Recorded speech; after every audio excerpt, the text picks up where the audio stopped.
The first time Kai saw her, she was falling from the sky. Not like an angel or a shooting star, but like something the sky had tried to hold and failed. Her ship tore through the cloud layers above northern Yukon, trailing fire and metal screams. Crashing into a forest so deep it hadn't felt human footsteps in decades. He should have turned away. He was only there to be alone, to escape the cities and the grief he had folded so neatly into himself after his sister's death.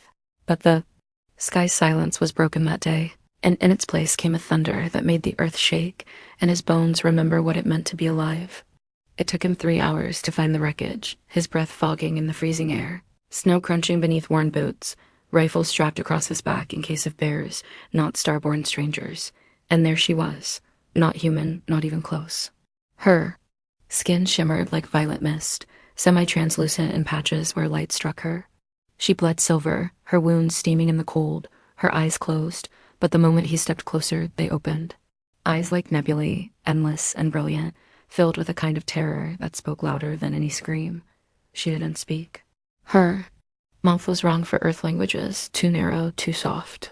Her fingers ended in delicate forks, and her chest glowed faintly, pulsing slower than a human heart. Around her were pieces of her ship, smoking, whispering with dying tech he didn't recognize. Something had shot her down. It wasn't a simple crash. He saw the scorch marks in the sky, the strange chemical scent on the snow, something electric and bitter. And still, despite the fear scratching up his spine, Kai approached. He held up his hands, no words, just quiet, steady movements. She flinched. Her arm rose like she meant to ward him off or signal something. Then she collapsed. Kai caught her in his arms, staggered under her surprising weight, and for a second her eyes met his again, pleading, asking, something ancient and desperate in their shimmer. He had no idea what she was, not yet, but she needed help. And without thinking, without knowing what it would cost, he whispered aloud, "You're safe now. I've got you." Even as the sky above them crackled with distant thunder, not from Earth's weather, but from ships he couldn't see yet, Kai didn't run. He stayed. The human chose to stay. And everything would change because of that moment. Kai didn't sleep that night. He had carried her, this impossibly alien being, through snow and thorns, through miles of forest that tried to claw them both apart. Her blood had left trails like starlight on his jacket, seeping into the fabric and glowing faintly even hours later. He had never seen anything like her, and still she breathed. Shallow, shaky breaths, each one a reminder that she was alive. And that made her his responsibility now. He didn't know why he felt that way, only that he did. It wasn't logic. It was something deeper, older, like a thread pulled taut between souls.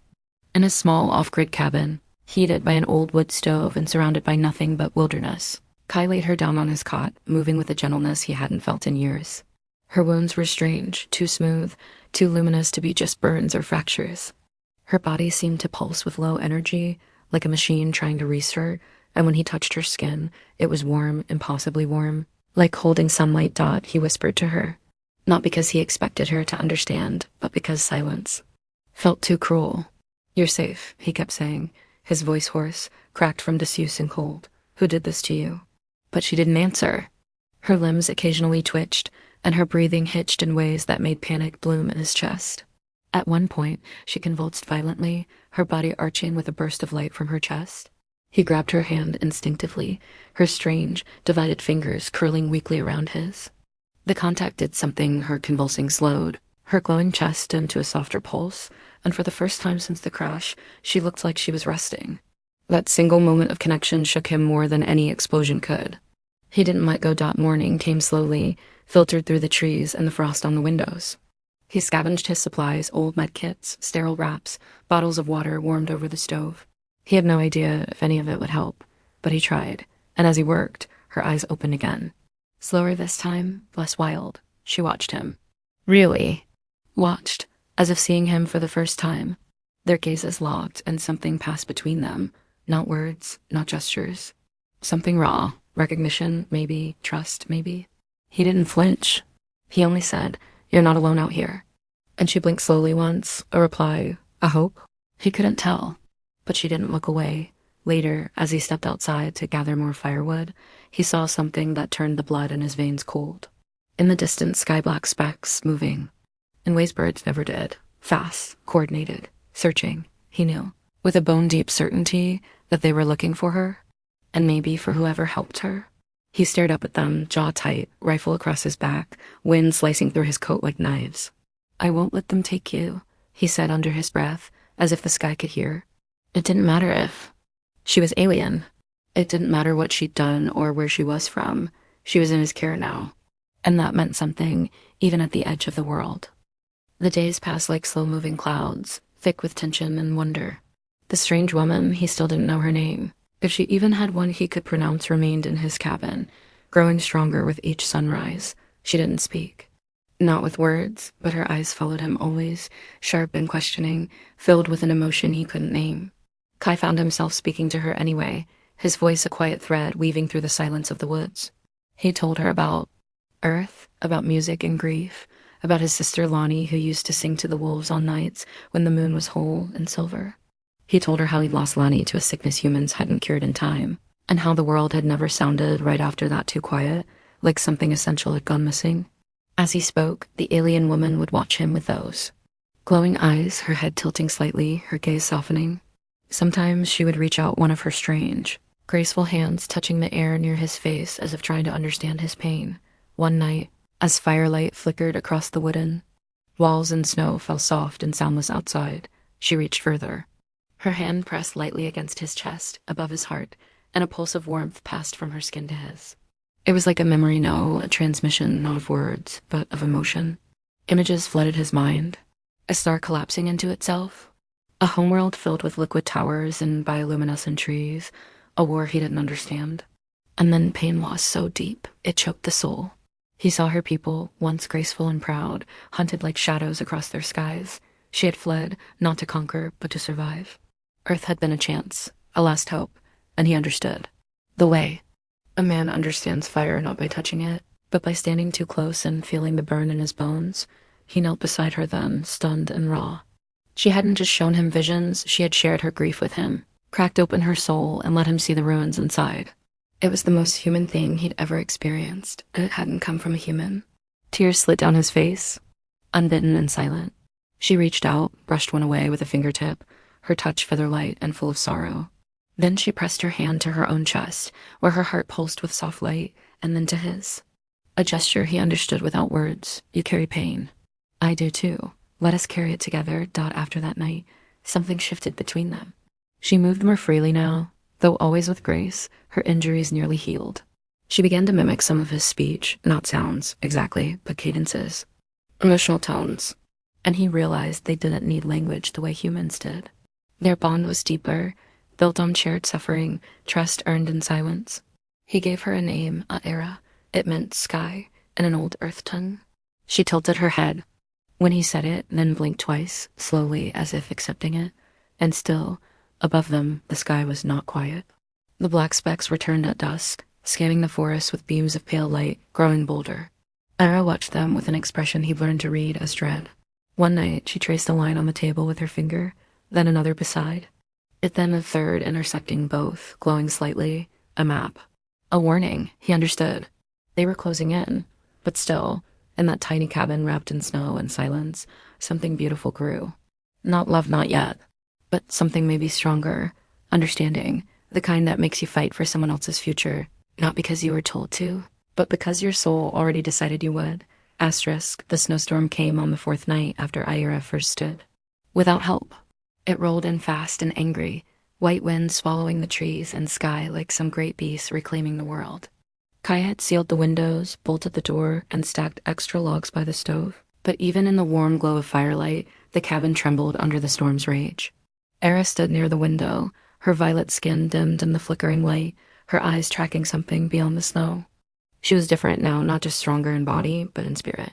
Less afraid, more resolved. And that frightened Kai more than anything. Something was coming, and she knew it. She just hadn't told him yet. He watched her as she moved, graceful. Like wind over still water, her gaze distant. Then, finally, she turned to him. In her hand, she held a piece of her ship, small, flat, shaped like a shard of glass, but humming with unreadable symbols. She approached him slowly, then placed it gently on the table between them. When she touched it, light burst upward like a blooming flower, forming images in the air. Holograms, he realized, but sharper and more real than anything humans had yet created. What he saw turned his blood cold, Aera's world had not simply been destroyed, it had been harvested. A coalition of species, united under a banner of resource dominance, had found her planet and deemed it biologically profitable. They hadn't invaded with tanks or bombs. They had engineered storms, viruses, electromagnetic pulses that scrambled the minds of her people. Entire cities dissolved into memory. They called themselves the Mirror. Aera had been part of a diplomatic resistance. Not a soldier, but something far more dangerous, a witness. She had seen their crimes, survived their purge. And when she escaped, she didn't choose Earth by accident. Earth, she explained through flashes of light and soft tones, was the last planet in this quadrant free of mirror control. Unremarkable in its military capabilities. Primitive by galactic standards. But rich in equality, the Mirror couldn't understand resilience. Emotional, irrational, relentless resilience. Humans had survived their own mass extinctions, wars, collapses. They weren't advanced, but they were something worse to an empire built on control, unpredictable, dangerous in their empathy, capable of things no logic-driven race could anticipate. And that's why the Mirror feared Earth, even if they hadn't struck yet. Aera didn't just fall to Earth. She came to warn it, to beg for alliance. She had hoped to find someone, anyone, who would listen. Instead, they shot her down the moment she entered orbit automated systems triggered by an unknown energy signature. She had barely survived. And now, the Mirror had traced her here. Kai sat back, breath shallow. The images dissolved, but the truth remained glowing and heavy in the air like smoke. He looked at Aera, at the pain etched in her face, and saw something else there too. Guilt. She hadn't meant to bring danger. But it had followed her, like a storm waiting for the first crack in the sky. You think they'll come for Earth? He asked softly. She didn't nod, didn't need to. Her eyes were answer enough. The silence stretched, broken only by the storm rattling the windows. Kai stared into the fire, thinking of Lani, of the songs she used to hum when the world felt too loud. He thought of all the people down south, in cities glowing with life and ignorance. They had no idea. None of them knew how close the sky had come to breaking. And somehow, in all of this, he had become the only one who did.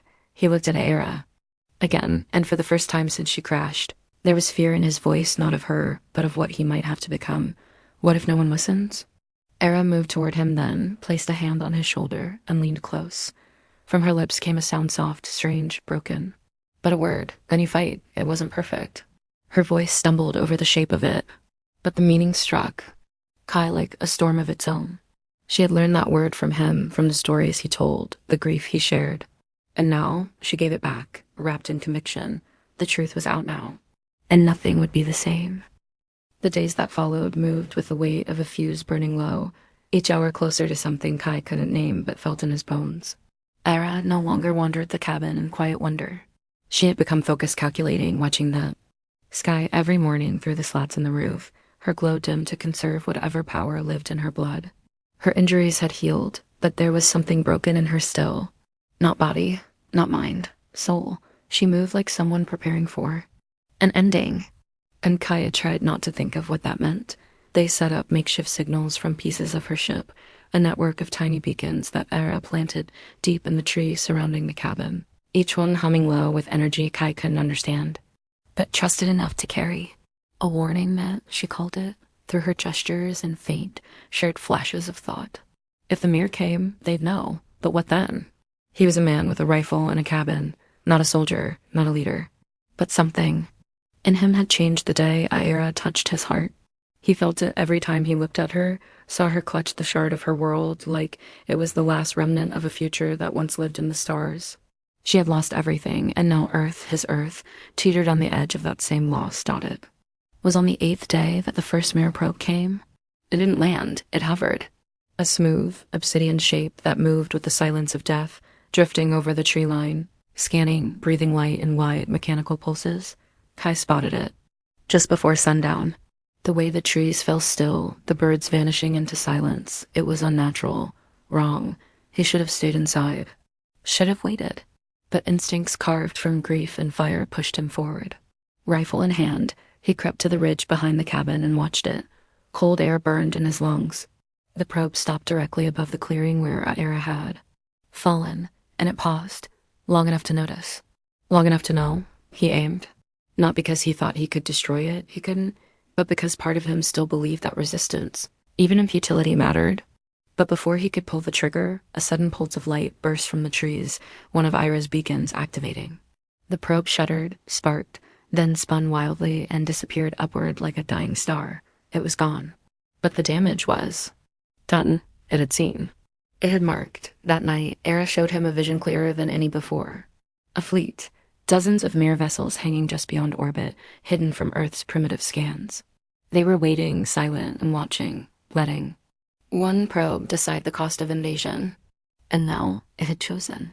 Earth had sheltered a fugitive. It was enough. Kai felt the rage rise slow and hot. Not fear, not yet. But anger, deep and heavy, coiling beneath his ribs like something alive. They would come, and Earth wouldn't even see it until it was too late. There would be no grand armies, no broadcasts. Just whispers in the sky, systems collapsing, sickness in the air, strange lights blinking in the dark. And by the time anyone understood, it would be over. He stood, heart pounding, and faced Aera. We need to go south. To people, to radios, somebody has to believe this. But Aera shook her head, slowly. The look in her eyes was unbearable. Not doubt, certainty. She wasn't just here to warn Earth. She was here because there was nowhere else to run. The mare didn't lose prey. That night, as wind howled through the trees and fire cracked low in the hearth, Kai made a choice. He would not leave her. He would not run. He would fight his way in the human way, with grit and madness and the sheer, impossible weight of loyalty. He pulled out the last working radio from a rusted crate beneath his floorboards and began sending out a signal, a loop, repeated over and over, not just to the south, but to anyone who might be listening. This is Kai Sorell. If you can hear me, the sky's lying. We're not alone, and they're coming. Each word was a spark. Each repetition, a fuse burning shorter. Asterisk, it began just before dawn, when the frost on the windows hadn't yet melted, and the forest still wore its silence like a burial shroud.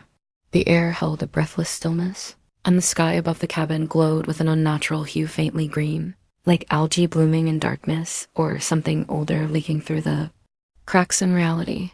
Kai was outside, hammering frozen earth around the last of Aera's beacon amplifiers. When the first sound came, a high mechanical whine, distant but rising, like pressure bleeding from a sealed void.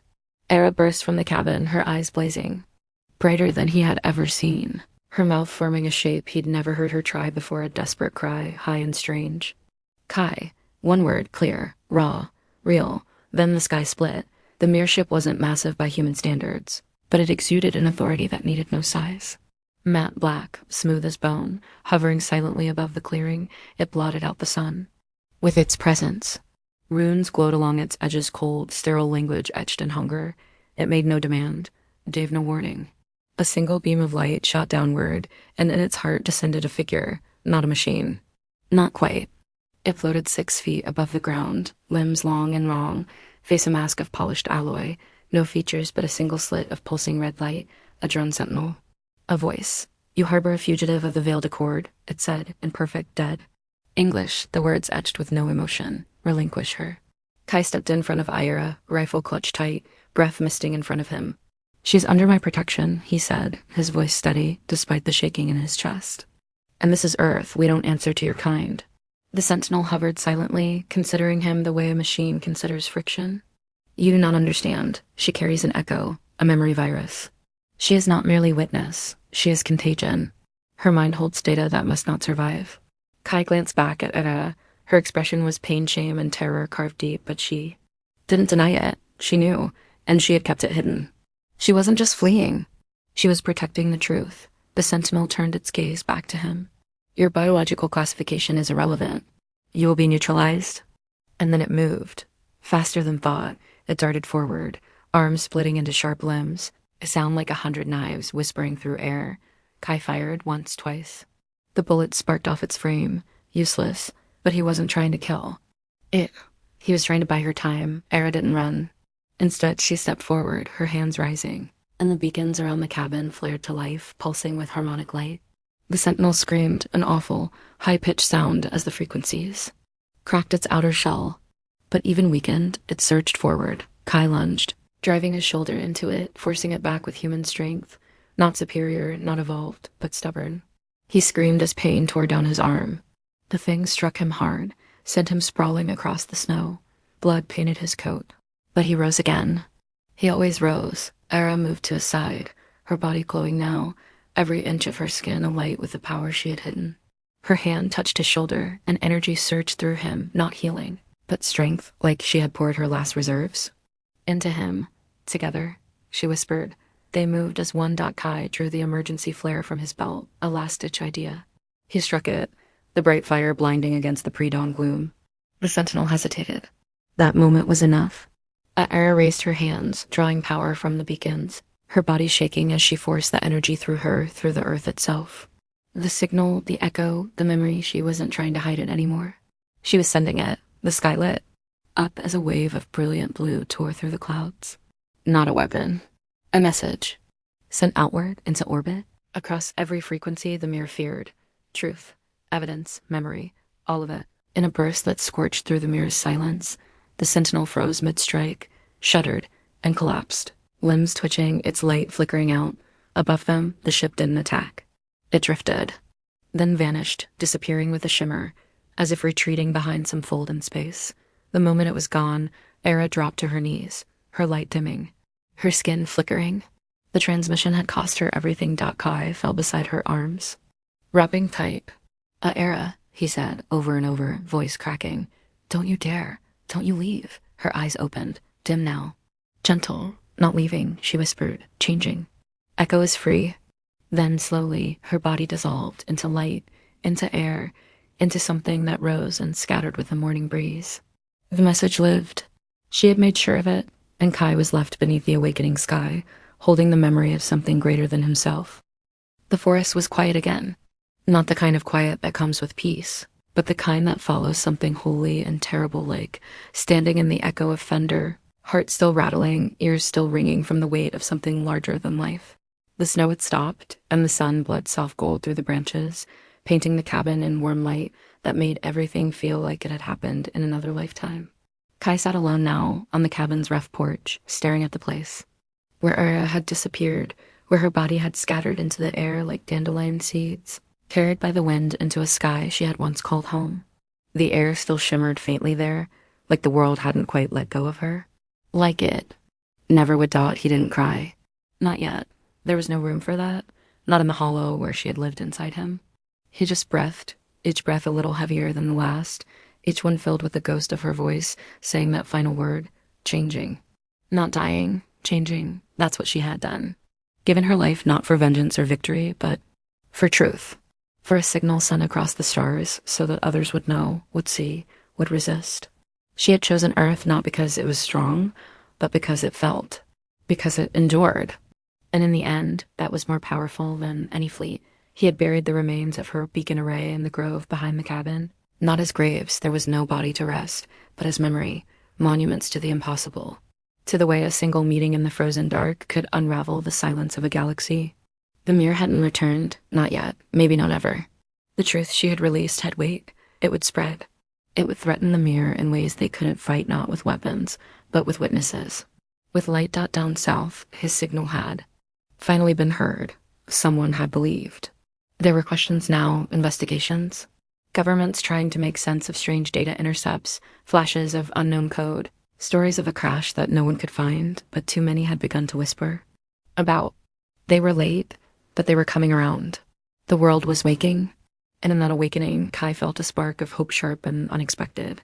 He thought of Lonnie sometimes, wondering if she would have believed this story. He knew she would. She had. Always believed in the strange, the sacred, the broken things worth saving. That was her gift. And maybe that gift had passed into him, stitched into the pieces she left behind. He smiled, finally, soft and sad, then looked up at the sky, a vast alien thing that no longer seemed distant or empty. Somewhere out there, others would hear Aera's signal. Others would know Earth stood with her, that a human had sheltered her, fought for her, stayed beside her when no one else would, not because he had to, but because that's what humans do. When they love, when they mourn, when they understand, and in that choice, that heartbreak, that furious defiance of cosmic cruelty humanity had never looked stronger, the cabin would remain. The snow would fall again, the stars would turn, and Kai would stay. A keeper of her sky beneath the earth she gave her life to protect.